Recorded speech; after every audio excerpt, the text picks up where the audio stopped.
Bueno, venimos, Adrián y yo, a contaros un poco cuál ha sido el impacto y la transición de incorporar un sistema de Big Data dentro de Fintonic. Entonces, vamos a verlo desde la parte de la arquitectura y luego desde la parte de Machine Learning, que es mi área. Primero voy a empezar contándoos un poco qué es Fintonic, ¿de acuerdo? Para los que no lo sepáis, ¿sabéis todos qué es Fintonic?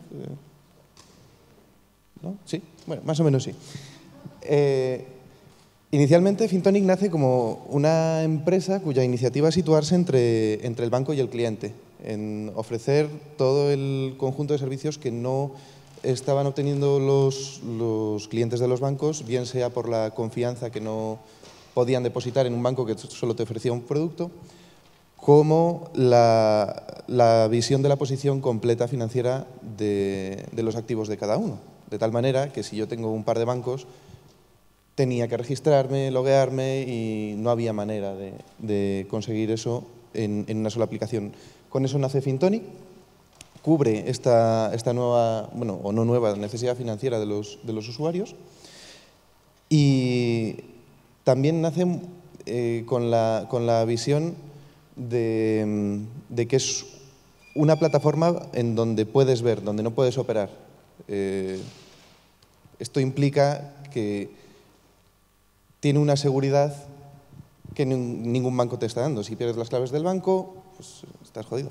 Y aquí no. Te roban el móvil y lo único que pueden hacer es chivarse de que tienes 1.000 euros. Bueno, os voy a contar un poco cómo funciona ahora la estructura de Fintonic. Estamos utilizando el modelo Kanban, que consiste en organizar la empresa en verticales y horizontales. Las verticales de negocio que tenemos, cada una forma una pequeña empresa en sí misma. De tal manera que en todas las verticales tenemos perfiles de UX, Back, Front, Business, Analytics y Q&A. Además de que luego en cada una de estas verticales hay algún perfil más propio de esa vertical, como por ejemplo nos pasa en préstamos, que tenemos equipo de soporte o en retención. Entonces, las verticales que tenemos hoy en día son energía, seguros. Os las cuento de arriba abajo y de izquierda a derecha para que, pues, si los logos nos cuadran. Energía, seguros, préstamos, crecimiento, B2B, retención y Wana, que es una empresa que compró Fintonic en 2016.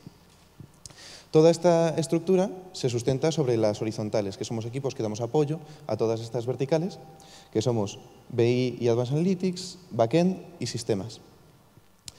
La iniciativa que tiene Fintonic a futuro, aparte de la expansión internacional, es conseguir transformar este dibujo, esta visión, en ser el marketplace financiero en el que, gracias a que tenemos las posiciones de los clientes, les podamos ofrecer el mejor producto disponible para ellos. No solo el producto más barato, sino el producto que mejor se acomode a su situación.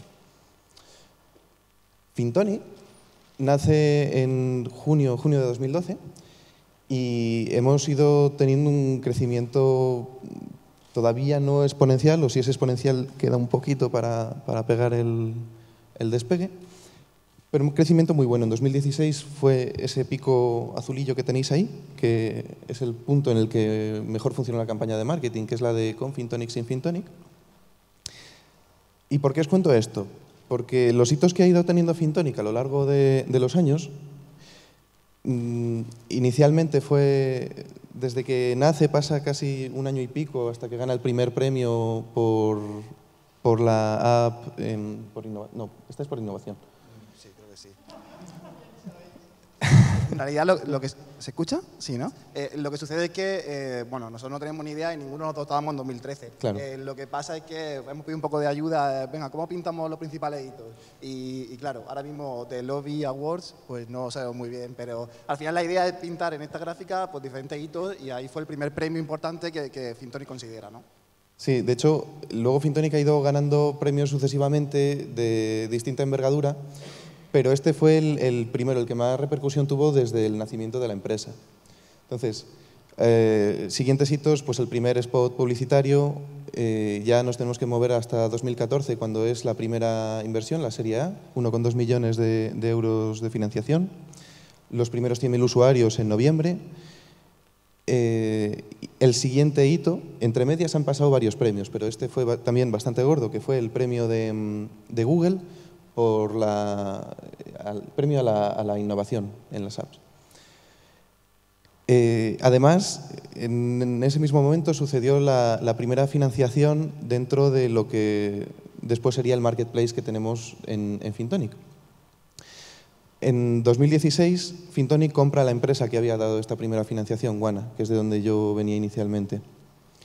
En 2017 empezamos la expansión internacional, la segunda ronda de financiación de 25 millones, abrimos un marketplace financiero en el que con la fuerza probatoria de que éramos capaces de dar préstamos a clientes a través de la información que teníamos de ellos, sin conocerles previamente, empezamos a hacer un poco de arbitraje financiero. Se conectan partners y damos financiación a través de la plataforma. Empezamos en 2018 a dar préstamos a través de Zank, que no es nuestra, pero es la primera financiación en punto de venta. Hasta ahora toda la financiación era financiación al consumo. Vamos a México, empezamos a vender seguros, empezamos a hacer contratos de energía. ¿Por qué os he contado todo esto y de esta forma? Porque el punto en el que incorporamos una arquitectura de Big Data en Fintonic es a partir de junio de 2017, en el momento en el que las necesidades empiezan a explotar, porque ya teníamos en vista que íbamos a poner un negocio de seguros, un negocio de energía, ya no dábamos abasto y el aporte que tuvo incorporar esta arquitectura de Big Data es lo que nos va a contar ahora Adrián, pero solo en hitos ya se puede ver que pasamos de una perspectiva más de cara al público por medio de ganar premios, por medio de llegar a los 100.000 usuarios, ahora ya estamos en los 400.000 y la fuerza que tiene Fintonic ahora ya es de data. Ya no nos avalamos solo en premios que hemos conseguido, o sea, ya es que estamos en una expansión internacional exponencial y vendiendo productos a una velocidad increíble. Ahora pasa Adrián. Vale. Bueno, por hacer un poco de resumen de cómo queremos estructurar la charla, queríamos hacer una primera introducción donde Rafa explicaba el qué es Fintonic, ¿no? No siendo una compañía tan conocida como puede ser Evo o puede ser Cabify, creíamos que era importante dar un poco de introducción a dónde trabajamos. Luego, mi parte va a ser explicar un poco cómo hemos pintado una arquitectura de data que soporta los diferentes retos y problemas que teníamos en cuanto a lo que teníamos antes, ¿no? Y luego, finalmente, Rafa volverá a explicarnos cómo eso aplica a todos los procesos de Machine Learning. En primer lugar, como decía, yo voy a explicar la arquitectura de data que tenemos actualmente y cómo es el proceso por el cual hemos llegado a esa arquitectura. En primer lugar, lo primero que yo cuando entro... Perdón. En primer lugar, yo cuando entro en Fintonic, que no era ni mucho menos un experto en Business Intelligence ni en Data, lo primero que pregunto es, vale, pero ¿por qué Fintonic necesita un Business Intelligence? ¿Por qué necesita una arquitectura de Data? Porque al final la información ya estaba almacenada en bases de datos de producción, es decir, ya alguien podría acceder y hacer diferentes análisis en la información que ya hay, ¿no? Pues ¿por qué? Pues principalmente vamos a ver los problemas que tiene una arquitectura de producción, pero esta es la que tiene Fintonic. ¿Cómo funciona Fintonic en producción? Es decir, ¿cómo el usuario ve su información en la aplicación? Al final hay una aplicación en Android y otra en iOS y la web, que no la hemos puesto, pero igual si ven esta presentación alguien nos regaña porque es un punto importante. Al final lo que se basa es que todas las aplicaciones se conectan a un backend de microservicios de tal forma que ese backend accede a la información que está almacenada en bases de datos. ¿Qué base de datos utiliza producción? Pues utiliza MongoDB y MySQL. Como veis, o no sé si hay quizás demasiado técnico, pero son dos bases de datos totalmente diferentes. MongoDB es una base de datos no estructurada, no SQL, que almacena documentos, mientras que MySQL es todo lo contrario. Es una base de datos totalmente estructurada y que al final fila y columna como estamos totalmente acostumbrados.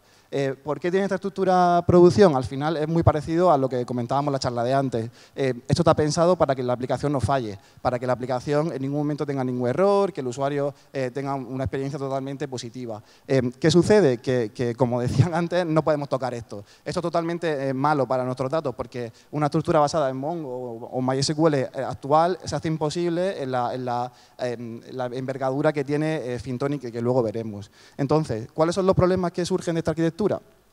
Pues problemas o cuáles son las características de esta arquitectura de producción, llamamos, y cuáles son las características que queremos tener en un Business Intelligence. Pues en producción el principal beneficio es que tiene un rendimiento realmente extraordinario en un acceso aleatorio. ¿Qué significa eso? Al final, cuando un usuario tiene su aplicación y quiere acceder a sus movimientos bancarios, el acceso a la base de datos es aleatorio, porque no es agregado, es decir, accede a una porción realmente muy pequeñita de la información. Eso, tanto MySQL como Mongo, es realmente positivo, va súper rápido. Sin embargo, lo normal es que cuando queremos hacer análisis, queramos tener un acceso agregado, porque queremos ver la información en su conjunto. Otro punto totalmente importante es que la información en Mongo está en bruto, es decir, la información que el usuario quiere ver es la que aparece en su banco. Normalmente no hay casi ningún tipo de transformación, no hay casi ningún tipo de estructuración de la información que aparece en el banco, es decir, es totalmente transparente lo que aparece en tu banco a lo que Fintonic te enseña. Sin embargo, eso en BI no es realmente así como queremos tenerlo. ¿Por qué? Porque hay determinada información que tenemos que anonimizar o hay determinada información que queremos cambiar o que no tiene valor a nivel de negocio y, por tanto, hay un pequeño paso de procesado. Un tercer punto es que la información en Mongo está en tiempo real. Es decir, cuando el usuario produce una acción, se registra e instantáneamente el usuario la tiene. Eso sí tiene valor en Business Intelligence, pero no es una key principal. Es decir, lo normal es que nuestros data analysts quieran ver la información, no lo que sucedió hace 10 segundos. En algunos casos muy determinados sí, pero no va a ser lo normal, ¿no? Y finalmente, el acceso en Mongo es muy complicado para alguien que no es experto. Es decir, necesita de perfiles muy informados en MongoDB o que tengan mucha educación en MongoDB, por decirlo de alguna manera, porque el acceso no es SQL. De tal forma que es muy complicado hacer algún análisis descriptivo, es muy complicado. Sin embargo, en un entorno BI el acceso es SQL. Hay mucha más información en Internet y todo el mundo tiene mucha más formación en SQL básica que en Mongo. Pero cuando yo llegué a BI y entendí que por qué era necesario, cuando vine a Fintonic, sí que había ya un BI tradicional, es decir, Fintonic ya tenía un BI que funcionaba, ¿no? y que permitía a los data analysts sacar cierta información, mucho más limitada de lo que ponemos ahora, pero ya era posible. ¿Cómo se basaba, cuál era la arquitectura en la que se basaba ese BI? Pues partía de la información en producción, como vemos, de Mongo y MySQL. Luego tenemos una piececita que llamamos Sniffer, que lo que hace al final es escuchar constantemente los cambios que se producen en la base de datos de producción. De tal manera que cuando un usuario se descarga sus transacciones, cuando un usuario cambia una transacción, cuando un usuario hace un login, cuando un usuario, no sé, hace cualquier tipo de acción, contrata un préstamo, tarifica en nuestro tarificador de seguros, el sniffer recoge la operación, de tal forma que al final tenemos un log de operaciones que vamos almacenando y que luego procesaremos. ¿Cómo anteriormente hacíamos ese procesado? Pues con una suite de Pentaho, que al final es una herramienta súper conocida en el mundo BI, que es lo que tiene diferentes tools. Una de ellas es el de Data Integration, que al final era una ETL típica de cajitas que podemos ver en cualquier arquitectura que haya, pero el problema es que es totalmente a mano. Es decir, cada cosa era a mano, cada error era muy especializado en Pentaho, lo cual implicaba perfiles que tienen que estar muy especializados en eso. En fin, Java se lanzaba en una sola máquina, lo cual no escalaba.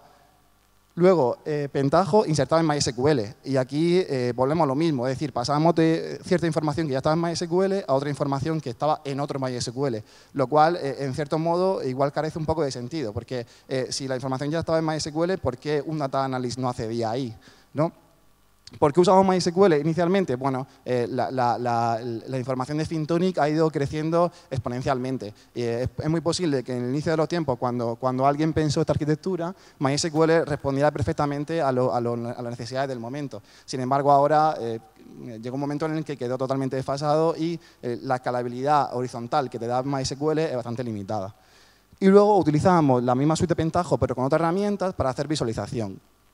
¿Qué pasa? Que como se comentaba antes, al final nuestro trabajo consiste en que alguien a las 9 de la mañana un domingo tenga un reporte en PDF y pueda sacar conclusiones y pueda hacer una llamada para decir por qué se ha caído un servidor. Al final es súper importante que la información, al final son 2 reportes por la mañana, pero que llevan una conclusiones totalmente directas.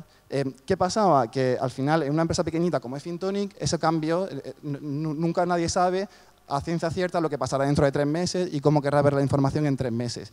De tal forma que para cualquier cambio, Pentaho nos suponía muchísimas horas de desarrollo, muchísimas líneas de código, saber JavaScript, y lo cual era totalmente fuera de las necesidades que teníamos ahora mismo. Aparte de estos problemas, al final son lo que he resumido aquí, que era básicamente un acceso agregado muy, muy lento. Una escalabilidad horizontal muy, muy limitada. ¿Por qué? Porque si la información de Fintonic crece, todo lo que podíamos hacer con un MySQL era aumentar su memoria, aumentar de máquina, pero eso supone una escalabilidad vertical, es decir, tienes máquinas más grandes. Pero ¿qué pasa cuando llega un momento en el que no tengas máquinas más grandes, que no puedas comprar máquinas más grandes? Pues que se te acaba tu escalabilidad. Eso es un problema muy grave. Luego teníamos demasiado single point of failure, que significa que tenemos demasiados puntos únicos de fallo. Es decir, en el momento en el que Pentaho se caía, que estaba en una sola máquina, toda la integración se nos iba. En el momento en el que Pentaho no era capaz de pintar una gráfica, daba sensación al usuario de que la información no estaba. En el momento en el que el Nifer, que está en un solo punto, fallaba porque no era capaz de recibir toda la información de los logs, fallaba. Es decir, demasiados puntos únicos donde toda la integración se caía. Y luego una pobre visualización, que era lo que comentaba antes. De aquí llegamos a un momento en el que dijimos, bueno, evidentemente esto hay que cambiarlo. Ahora, ¿cómo lo cambiamos? ¿Cómo planteamos los retos principales para montar una arquitectura que nos valga de verdad en Fintonic? Pues pensamos principalmente en 3 puntos. El primero, escalabilidad horizontal. Es decir, nosotros no sabemos si el mes que viene salimos en México o salimos en Estados Unidos o igual salimos en Panamá. Es decir, no vamos a ver qué gigas o qué teras vamos a tener en nuestra base de datos dentro de 2 meses. Por tanto, necesitamos una escalabilidad horizontal realmente buena. El segundo punto es, nuestro equipo de data es limitado. Es decir, tenemos que democratizar el dato. Tenemos que conseguir que haya mucha gente dentro de la compañía que sea capaz de acceder a la información. Y el tercer punto es mejorar la visualización. Es decir, de cara a alguien que no tiene conocimiento tecnológico, tiene que ser capaz de ver perfectamente que los datos están bien. Y no solo que están bien, sino que están bonitos. Aquí hay un tema muy importante. O sea, la misma gráfica fea impacta 100 veces menos que la misma gráfica bonita. Y saber decidir si lo que quieres pintar es un gráfico de MPy o un gráfico de barras es totalmente diferencial para que alguien que abre un PDF por la mañana obtenga la información que quiere ver o no la obtenga. Pues, ¿cómo hacemos para llevarnos? Bueno, antes de eso, vamos a explicar un poco más los retos punto a punto. Y para dar una visibilidad de qué es Fintonic a nivel de data, aquí hay algunos puntos. Bueno, tenemos más de 750 millones de transacciones. Eso, bueno, son muchísimas.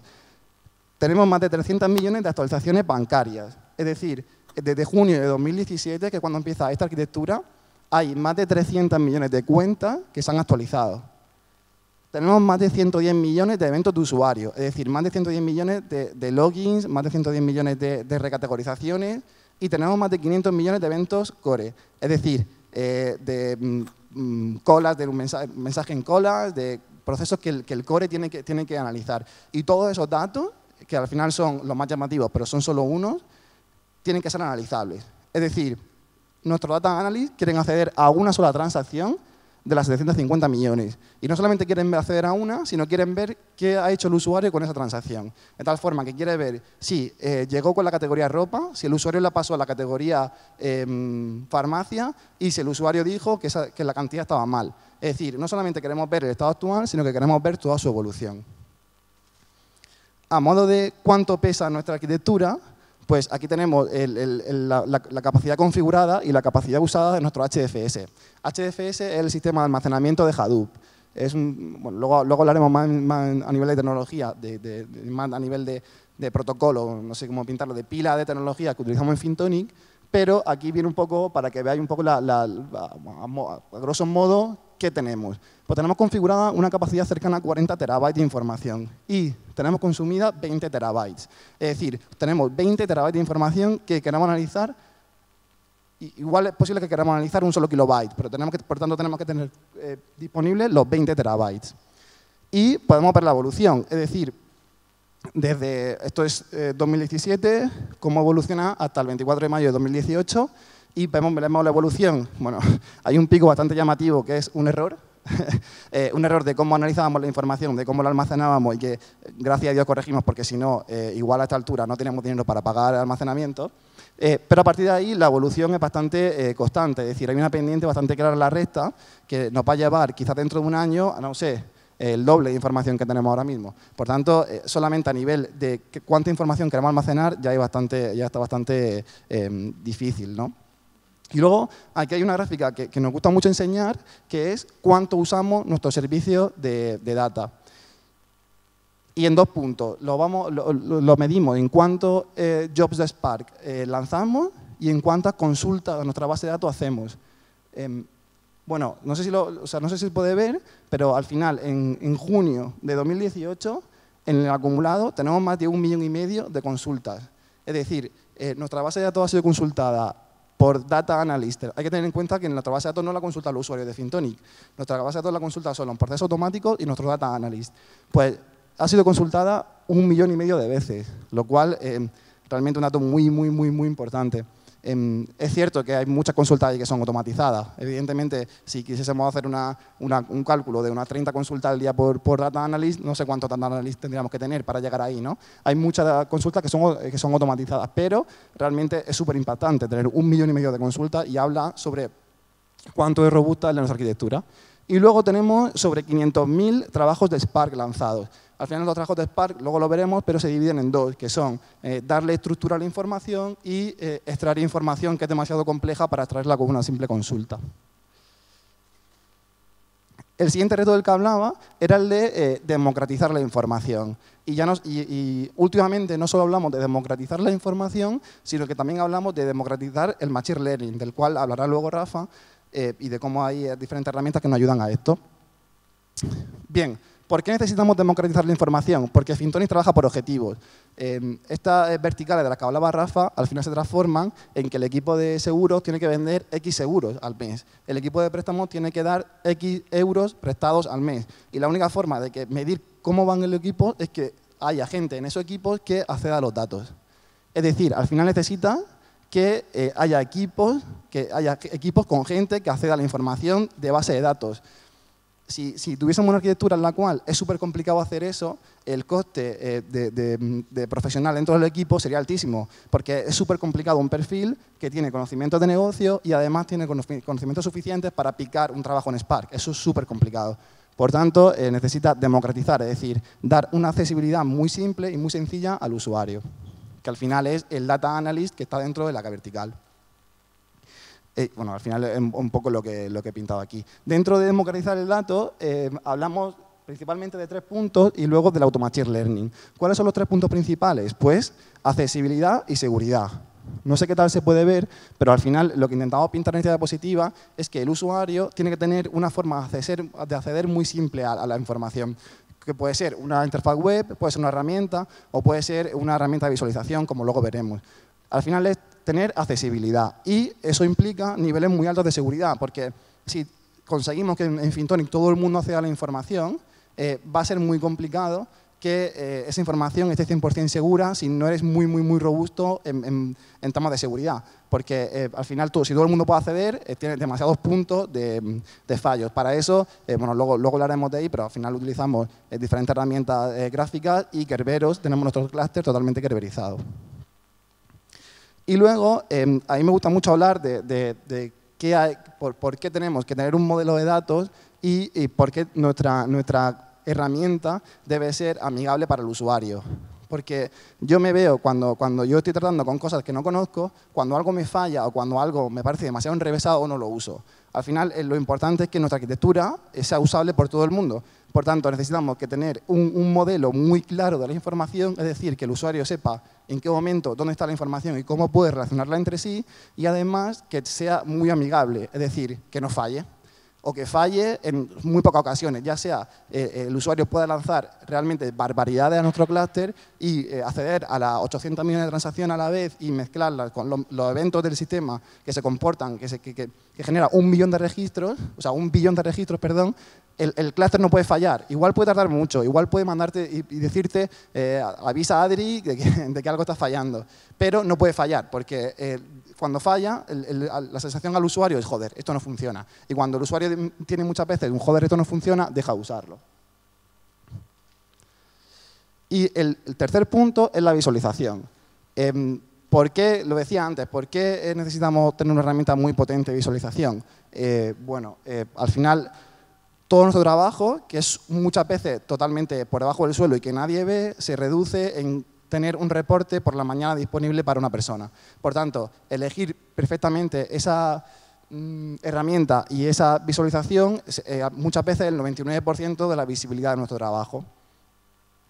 Además, necesitamos una herramienta que sea 100% personalizable, es decir, que un usuario, desde su parte de no conocer la arquitectura, sea capaz de tener una carpetita, sea capaz de tener un usuario, sea capaz de montar su cuadro de mando, sus aplicaciones, sea capaz de tener un reporting, sea capaz de conocer perfectamente qué datos puede acceder y qué no. Al final, hacerlo muy personalizable para dar la sensación de que el usuario puede usarlo y que es suyo. Y finalmente, hay un punto muy importante en la herramienta de visualización que elegimos, es que nosotros necesitamos reporting en PDF, lo cual puede parecer algo súper simple, pero realmente es súper potente, porque el hecho de que la información de Fintonic sea financiera hace que los niveles de seguridad para acceder a nuestro sistema sean muy altos, lo cual implica que cuando tú quieres acceder a una pequeña parte de la información, que es cuánta gente se registró ayer, es posible que para acceder a nuestra herramienta, acceder luego a la VPN, darte de alta con tu usuario, tarde 10 minutos. Sin embargo, solamente quieres ver cuánto se registraron ayer, que es un dato súper simple. Pues ahí tenemos nuestro reporting en PDF, de tal manera que por la mañana determinada gente dentro de la compañía se levanta con reporting en PDF que tarda 10 segundos en abrir el móvil y ver la información. Y para resolver todos estos retos que he planteado, vale, pues ¿cuál es la arquitectura que pensamos? Pues esto se pensó sobre hace 1 año y medio o así, y pensamos que la mejor opción era tener toda nuestra arquitectura montada sobre un clúster Cloudera. No sé si conocéis Cloudera, al final, o Hadoop o HDFS, al final intentas tener la información distribuida y Cloudera no es más que un gestor de diferentes servicios que se distribuyen. ¿Cuáles son estos servicios que nosotros tenemos instalados? Pues nos vemos a la parte derecha de la imagen donde aparecen los servicios que tenemos. Tenemos un clúster de X nodos que se levantan y se apagan según necesidades del momento, de la hora del día. Luego tenemos sobre todo eso nuestra base que es HDFS, que comentaba antes. Como comentaba antes, al final no es más que un mar gigante donde todo el mundo deja la información o donde nuestros procesos que están escuchando los logs de operaciones de todas las bases de datos en producción dejan información. Ahí está la información sin ningún tipo de estructura aún. Luego, sobre HDFS, tenemos Yarn, que al final no es más que un gestor de recursos que intenta lanzar determinados proyectos a las máquinas que en ese momento están libres o las máquinas que en ese momento considera que son las mejores para resolver los problemas que tiene el proceso. Nuestra forma de programar, o nuestra herramienta para distribuir la información, de distribuir el trabajo es Spark. Es decir, nuestra herramienta al final y la que todo el mundo usa últimamente es Spark. Sobre Spark desarrollamos en Zeppelin, es decir, nosotros tenemos Zeppelin, que al final es un notebook como Jupyter, que nos sirve para desarrollar Spark de una manera más sencilla. La parte aún más a la derecha de toda la pila es cómo le damos una estructura o cómo un HDFS, que al final es un mar de datos que está distribuido, cómo le damos una estructura a esa información, cómo hacemos de una manera que parezcan tablas de Excel. Pues ahí nos ayuda la herramienta Hive, que al final da una interfaz SQL a la información en HDFS. Sobre Hive tenemos Impala, que al final Impala es la herramienta más, yo diría que casi más importante y más conocida dentro de la empresa porque es el motor SQL. Es decir, es el motor donde tú añades una query SQL y Impala la distribuye y lo hace muchísimo más rápido que si directamente fueses a Hive. A la derecha de Impala tenemos Arcadia, que al final no es más que nuestra herramienta de visualización, que luego veremos un poco más en profundidad. Y sobre Impala tenemos Hue, que es nuestra herramienta, nuestra interfaz web para lanzar consultas en en Impala. Y esto es nuestro panel de control de Cloudera, donde tenemos todos nuestros servicios a la izquierda y la diferente información de nuestro uso del clúster a la derecha. Como decía, Cloudera lo único que nos permite es interconectar todos estos servicios de tal manera que nos abstrae de bajar al máximo nivel de configuración. No tenemos que tener en cuenta cuando uno se cae, porque Cloudera nos va a avisar. Si queremos desplegar un nuevo servicio, lo podemos hacer con Cloudera. En fin, es súper útil para no tener que bajar al nivel de interconectar servicios.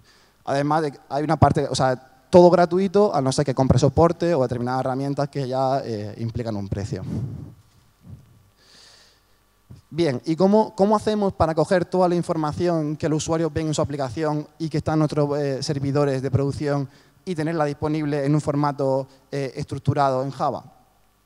Perdón, en Java, en Impala. Pues, por dar un poco de visión general, lo que tenemos en Fintonic son básicamente movimientos de transaccionales y productos, es decir, y luego eventos del usuario. Todo eso se almacena, pensémoslo como en colecciones o que son como tablas que no tienen una estructura fija, y nuestro sniffer, que el simbolito que pintaba antes, lo que hace es estar pendiente de esos pequeños ríos para cuando haya cualquier cambio dejarlo en nuestro HDFS, que al final es nuestra, como decía antes, nuestro mar, por decirlo de alguna manera. Pero esa información no está estructurada, es decir, esa información no es más que movimientos. El identificador de la transacción tal ha cambiado de farmacia a ropa. La cuenta del usuario ha pasado de 100 euros a 150. ¿Cómo hacemos para que esa información esté estructurada y seamos capaces de acceder a ella en formato SQL? Pues lo que hacemos es lo siguiente. El sniffer pusea información en HDFS. ¿Qué significa pusear información? Deja información en HDFS.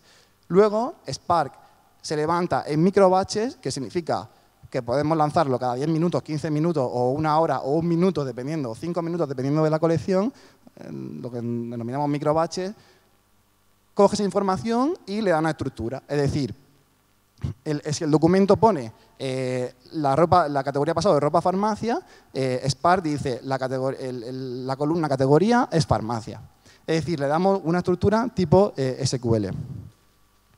¿Y qué sucede con este caso? Que Hive no soporta updates. Es decir, ¿qué significa que no soporta updates? Pues que cuando una transacción cambia de ropa a farmacia, Hive no soporta que tú hagas un update y digas, esta ID ya no es ropa, ahora es farmacia. ¿Cómo resolvemos este problema? Pues nunca hacemos updates, es decir, nunca actualizamos la información, sino que le ponemos una marquita de tiempo y decimos, esta información se ha convertido en esta. De tal forma que algo que en producción es único como una sola transacción, en BI o en la arquitectura de data no es único, sino que un solo ID tiene tantas modificaciones como el usuario haya hecho. Esto permite, hay un punto súper positivo en esto, que es el que comentaba antes, que se puede ver la evolución, algo que es súper útil en determinadas colecciones, pero hay otras que no. Y además, ¿qué sucede con esto? Que nos mete una sobrecarga brutal. Es decir, nosotros tenemos 850 millones de transacciones distintas, pero tenemos 1.206 millones de registros en la misma tabla. Es decir, cuando queremos acceder a una sola transacción, no computamos 850 millones de transacciones, computamos 1.206, lo que implica una sobrecarga del 1,5. Eso, igual podrías pensar que ahora mismo no es un problema, una sobrecarga del 1,5, pero el crecimiento es exponencial. Es decir, una transacción antigua es modificada. Por tanto, en el futuro no solo se modifican transacciones nuevas, sino que se modificarán antiguas. Lo que te puede hacer que ese factor 1,5 se multiplique y sea un factor 5, o sea un factor X, no lo sabemos. Lo cual llegará un momento en el que sea imposible que nosotros seamos capaces de analizar no los 1.200 millones de transacciones, sino seamos capaces de analizar 10.000 millones de transacciones. Va a ser imposible. ¿Y cómo solventamos este problema? Pues con lo que llamamos consolidaciones periódicas, que al final es algo muy parecido en modo conceptual a lo que hablábamos en la charla de antes, es coger la información y quedarnos con la última, de tal manera que igual no nos hace falta tener toda la información antigua, sino quedarnos solamente con el último punto, de tal manera que nuestros data analysts sean capaces de acceder solamente al último punto. Además de todo eso, ¿qué pasa con las consolidaciones? Que claro, perdemos tiempo real, es decir, nosotros tenemos un delay, depende de la tabla, sobre aproximado de entre 15 minutos y una hora, cuando consolida, es decir, cuando tienes un proceso automático que coge la información y se queda con la última, tienes que perder más aún granularidad. Es decir, pasas de 15 o una hora igual a un día. Y puede ser que pases incluso a una semana, dependiendo del tamaño de tu colección. Pero el 98% de los casos, nunca nadie va a querer acceder a lo que pasó hace una hora. Porque alguien que quiera analizar cómo evoluciona la Zara en el 2016 no necesita lo que pasó hace una hora en 2018, ¿no? Además de eso, utilizamos el concepto partición, que al final es definir diferentes carpetitas en las cuales la información está en un sitio o en otro y nos hace ser muchísimo más rápido. Y el último punto es cómo mejoramos nuestra visualización. Bueno, pues ya he hablado de esto bastante antes, pero ¿por qué seleccionamos Arcadia Data? ¿Y por qué no usar Tableau? Dudo que alguien reconozca Arcadia, porque al final es súper rara y casi nadie la usa. ¿Y por qué seleccionamos esta herramienta de visualización? Principalmente, el punto inicial es que porque se integra en nuestro clúster de Cloudera. Es decir, es un servicio más, lo cual nos quita servidores, nos quita mantenimiento, nos quita operaciones, porque ya se integra y es Cloudera el que se encarga de que la información o de que el servicio esté disponible. El segundo punto es la facilidad con la que alguien puede desarrollar un cuadro de mando usando esta herramienta. Es decir, en este cuadro de mando, yo y casi nadie de mi equipo ha hecho nunca un cuadro de mando usando la herramienta, porque es tan sencilla que somos capaces de que alguien que no es técnico, alguien que no está en nuestro equipo, gaste ese tiempo en hacer ese cuadro de mando y no lo gastemos nosotros, que lo perdemos en desarrollar nuevas funcionalidades o en mejorar la arquitectura. Este cuadro de mando está hecho por nuestro equipo de growth, de crecimiento, que comentaba antes Rafa, y da una sensación de cómo funcionó el día de ayer en cuanto a activaciones, registros, etc. Y como veis, es algo muy simple, hasta cierto punto bonito, o no sé cómo decirlo, pero al final no es tan feo como si lo hiciese yo y muy simple, es decir, es bastante simple en el sentido de que alguien tardaría muy poco tiempo en hacerlo. Y otro ejemplo bastante claro es este. Esto es cómo evolucionan las farmacias en Chile en 2016 con respecto a 2017. Si alguien, no sé hasta qué punto, pero si alguien sabe cómo utilizar las herramientas de JavaScript o D3 o lo que sea para hacer estos gráficos, sabe que hacer una paginita así, picando gráfica a gráfica, tardaríamos muchísimo tiempo. Es decir, sería súper complejo y súper costoso a nivel de horas de trabajo realizar este tipo de gráficas. Y sin embargo, Arcadia te permite hacerlo muy simple y por gente que no es nada experta. Y cuando hablaba antes de hacerlo feo, bonito, significa que quede estructurado, que quede alineado, que la gráfica esté más o menos presente. Cuando alguien técnico, cuando alguien de mi equipo intenta hacer algo, algún tipo de reporting, normalmente la información que saca es súper valiosa, pero está pintado de tal forma que no es amigable para la gente. No es algo que la gente quiera ver o algo que a la gente le parezca bonito. Y en temas de visualización, que algo te parezca bonito es súper importante. Y pensando en nuestra arquitectura, ¿cuáles son los siguientes puntos? Es decir, ahora mismo conseguimos que la información esté democratizada, conseguimos que la información esté segura, conseguimos que nuestra visualización sea fuerte o sea suficientemente buena para que la gente quiera usar la herramienta. Y conseguimos escalabilidad, que son los 3 retos que comentaba al principio. Pero, ¿cuáles son los puntos que tenemos que mejorar y cuáles son los siguientes puntos a tratar? Pues, tiempo real. Antes decía yo que hay muy pocos casos, o en la mayoría de casos, los que un data analyst quiere usar la información no es en tiempo real, pero hay muchos los que sí. Por ejemplo, un usuario mete sus credenciales bancarias en Fintonic y no lo consigue. Cuando un usuario no consigue añadir su banco a Fintonic, es decir, ha metido mal su DNI, ha metido mal su contraseña, si en ese momento eres capaz de comunicarle que lo está haciendo mal y cómo hacerlo bien, la tasa de conversión de ese usuario va a ser súper alta. Sin embargo, con un delay de 1 hora, lo más seguro es que el usuario haya dicho, esta aplicación es una mierda, me la quito, esto no funciona. Es decir, comunicar al usuario justo en el momento en que está sucediendo algo súper bueno.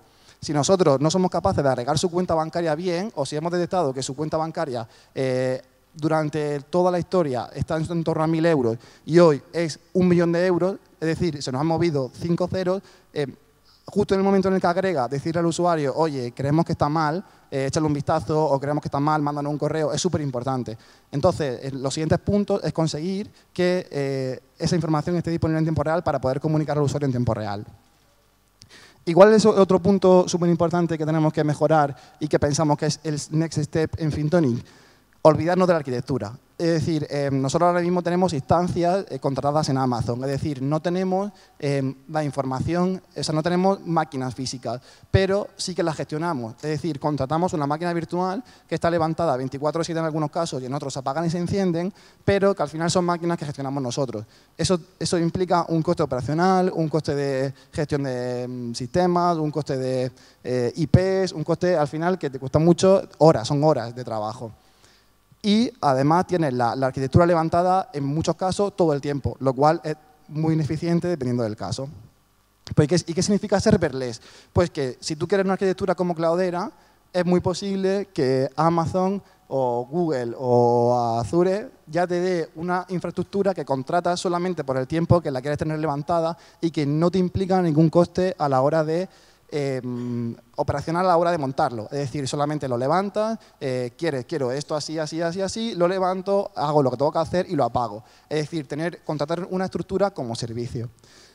Eso creemos que nos va a hacer ahorrar costes y tener aún más escalabilidad, porque lo cierto es que nadie va a tener más escalabilidad que la que tiene Amazon o Google. Es decir, nosotros llegará un momento en el que, si imaginemos que se lanza una campaña súper fuerte, Ana Rosa por la mañana, y que es súper bueno para personas de 50 años que quieren tener Fintonic y tenemos de repente no sé cuántos miles de registros. Es muy posible que se nos caigan los sistemas. Sin embargo, cuando algo está basado en la infraestructura serverless, lo normal es que esos sistemas no se caigan, porque la escalabilidad que tienes cuando tienes esos tipos de sistemas es 100 veces más alta que la máxima escalabilidad que conseguirías tener tú.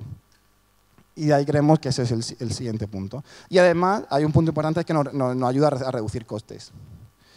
Y bueno, ahora Rafa, después de explicar toda esta arquitectura que tenemos montada, va a comentar cómo usamos Machine Learning o cómo usa Machine Learning o Advanced Analytics esta arquitectura para sacar modelos o para mejorar la experiencia del usuario. Bueno, yo como consumidor del resultado final de los procesos que estaban haciendo Adrián y todo el equipo, yo también estoy. Os voy a contar cuál es el impacto, no solo para mí, sino para la empresa desde mi punto de vista.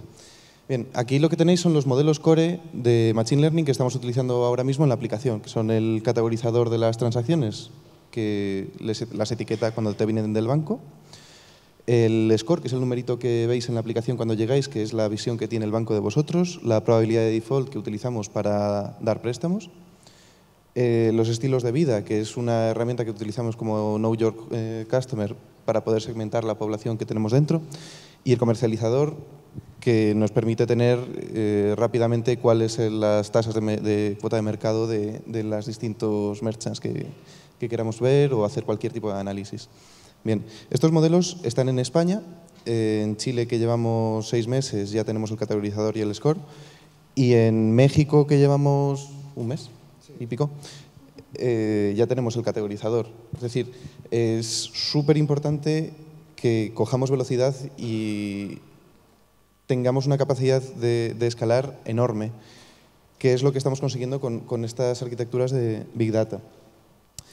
El funcionamiento que tenía yo como Data Scientist dentro de la empresa es o bien hacer modelos en streaming, que podían ir vía una petición REST a un servicio que yo tenía con toda la información dentro, o que en esa petición se pidiese el user ID y el servicio se metiese en la base de datos, lo sacase, y eso funciona en real time. Y luego el 90% del tiempo al final lo hacemos, lo paso o entrenando modelos o gestionando servicios batch o ayudando al business analyst.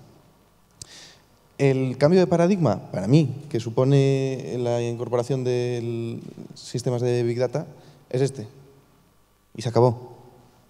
Que no parece mucho, pero tiene los siguientes grandes beneficios. Por un lado, el modelo de DPD, el de la probabilidad de default, se pule toda la base de datos de transacciones, que como ha dicho Adrián, es enorme. Lo que tardábamos en ejecutar cada iteración del modelo era una semana de trabajo en la que transportas todos los datos, desde la base de datos hasta el servidor en el que tú tienes el programa o lo que sea que ejecuta el modelo, a transformarlo a 2 horas, que es brutal, son 12 milésimas de la semana. La optimización de las consultas, cuando nosotros lo ejecutábamos en el anterior esquema, todo lo que sucedía prácticamente en el servidor en el que ejecutábamos el modelo. En este caso era R, y era un 1%, disparabas la consulta, te traías todos los datos, y ese proceso que tardaba una semana pasa a ser no solo de menos tiempo, sino que además en coste operativo muchas de las consultas se pueden preformatear directamente en el clúster. Al final un clúster de 200 nodos va a tirar mejor que un servidor de 8 núcleos. Y el coste transaccional se reduce exponencialmente. O sea, ya no necesitas descargarte toda la base de datos para analizarla, sino que, habiendo prefiltrado todos los datos antes, te quedas con un 30%. Y luego está la democratización del análisis. Al final, los consumidores reales dentro de la empresa que pueden acceder al dato, inicialmente son BI y AA, y se acabó. Y hoy en día son BI, AA, los de Quality, Business Analyst, Desarrollo, los managers.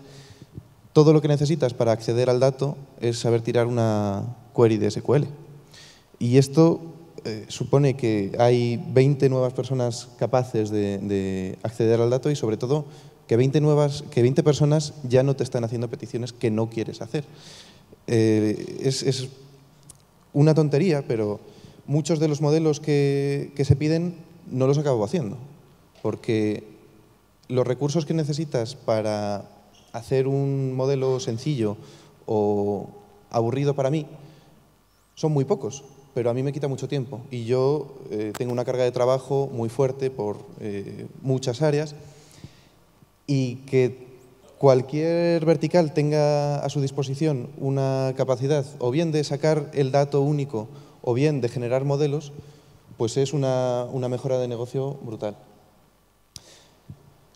Os quiero contar también cuáles son los avances, un poco porque también estamos contratando y hay que hacer autobombo. Estamos, por un lado, implementando una metodología para mí que es novedosa, o por lo menos es la que a mí me gusta, de basar el análisis de negocio en los modelos. Luego, incorporar la tecnología serverless y centrar el tiro en la escalabilidad para la internacionalización. ¿Qué significa lo del análisis lo de la toma de decisiones de negocio basada en modelos? Bien, tradicionalmente el analista de negocio tiene Excel, selecciona datos, hace una tabla dinámica y hace cortes. Y en base a esto se decide si se van a gastar 1 millón de euros en marketing online o se va a tele o el impacto de las campañas no ha surtido efecto. Al final, esta toma de decisiones, cuando tienes 400.000 usuarios impactables o 40 millones en España, supone que estás sesgando muchísimo la capacidad analítica que tienes. Y con herramientas como DataRobot, que hemos incorporado hace muy poco, esta capacidad analítica cambia completamente de paradigma. Ya no es una toma de decisiones basada en esa antigua tabla dinámica, sino que cogemos una herramienta que es capaz de automatizar la generación de modelos que además han sido creados por expertos en Machine Learning y Data Science. O sea, es una herramienta que han montado los ganadores de los concursos de Kaggle. Y cada vertical puede generar o bien su modelo predictivo, pero en muchas ocasiones lo que necesitas no es un modelo predictivo, sino que el modelo te sirve para analizar los pesos de las variables y los efectos que han tenido las posibles métricas y hipótesis que tú quieras comprobar. Entonces, cada vertical tiene toda la capacidad de generar modelos. Yo me puedo restringir a los modelos de más envergadura o más intrincados y se cambia el paradigma del modelo como herramienta para la predicción al modelo como herramienta para el análisis. Luego, Las tecnologías serverless. No es simplemente la tecnología serverless. Serverless es lo que decía Adrián, que es no te tienes que preocupar de gestionar servicios y servidores. Las nuevas herramientas de tecnología serverless que están saliendo ahora al mercado permiten que el desarrollador de los modelos, en este caso yo, tenga una visión completa del deployment del modelo. Esto permite un incremento en la velocidad tanto de gestión como de desarrollo. Al final, para mí es muy fácil ahora mismo generar un modelo Lean en el que se puede testear cuál es su funcionamiento en producción sin haber pasado por desarrollo, sistemas. Luego ya al final siempre acaba habiendo parte de sistemas y desarrollo, pero yo tengo la visión completa de ese producto final. Y además me permite estar encima de cualquier cambio en el consumo de datos o en el modelo que se haya producido. Y por último, la parte de la escalabilidad. Cuando Fintonic se crea, el hecho de haber incorporado Big Data es una prueba de ello. No se empieza por el tejado pensando que vamos a ir directamente a Chile o a México, sino que se crea un modelo, se tiran muchas patadas para adelante y eso significa que en algunos casos vas arrastrando errores o pesas que impiden tu crecimiento. Entonces, desde hace año y medio estamos estandarizando todos los procesos posibles en los que incurrimos para poder gestionar más rápido la incorporación de nuevos modelos en los nuevos mercados. Esto significa, por ejemplo, que el categorizador inicial tuvo 6 meses de aprendizaje. 6 meses de 5 personas etiquetando transacciones una a una dentro de las 72 categorías y se produce al final un modelo de reglas. El siguiente modelo que tenemos se tardó 2 meses en España. Ya era un modelo de Machine Learning. El tercer modelo, que ha sido en México, se ha tardado 1 mes. Y el tercero ha sido en Chile, el cuarto, que ha sido en México, se han tardado 2 semanas. Y esto es gracias a una cosa tan sencilla como establecer todo en un Excel. Pero no tenerlo de partida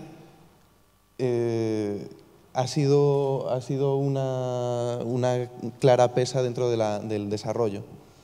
Entonces, este es un poco el valor que aporta el Big Data a Fintonic y espero que os haya gustado.